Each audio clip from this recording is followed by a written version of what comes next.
can eventually Yeah, catch up with you. cohabitation is very key, because women think, oh, I can go and cohabit, or a man, I've cohabited, I've provided, I've done all the men roles, so I can easily get out of it. If you show that your culture as a woman dictates, if you cohabit with somebody for this long, that person is taken as to be your wife in terms of provision, Yes. in terms of taking care of the children. You have children that you have been, birth. Perhaps you even went to visit during Christmas holidays and you Yes. took some things to the family, Yes. or extended family, let's say auntie, uncle. Trickery in a way was, there between the woman, the wife, and perhaps their family. You went and did a little something, and according to their culture, they recognize it as a form of marriage. Then you're in a certain form of marriage that you did not know you're in. And until you go back and dissolve it, either through the same customs, Yes. or you go to court, Yes. then you're still married to them. So it means you have first dissolve all of them before you can choose someone take to what? Wow. To church. Because church is highly monogamous. You cannot have multiple in church, under church setup. Wow.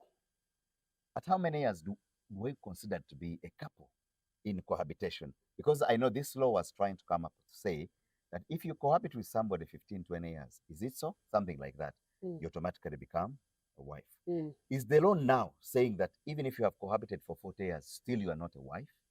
How does the law favor that woman who has been with this man who refused to take them for any customary or church, but they've lived for 30 or 40 years? Does the law favor this person?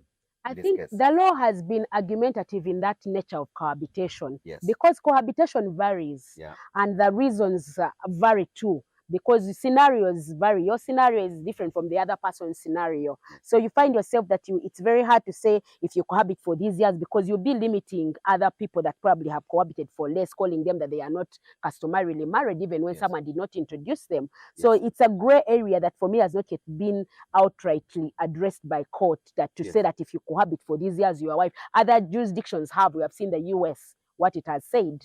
I think about how long you've been with a spouse, and now you can, go into a formal setup of marriage. But I think we have not yet come out to pronounce it in Uganda that if these years are over and someone did not take you to church, you're under a customary setup, perhaps customary, because that's not church. Yeah, we haven't yet. But perhaps this is something that the pro bono or the other initiatives that want constitutional interpretation, like they did in the Uganda women pro bono initiative, in this case, went to court for some issues to be resolved. These are some of the areas that perhaps they should come up with and address, so that we as a general public know, and society know where to belong, and societies can vie for their rights because they have enough information in that area. Wow, this is amazing. I also bring out this scenario of where I've seen a man is culturally married in Uganda here and travels to the United States or the UK and also chooses to marry somebody the other side.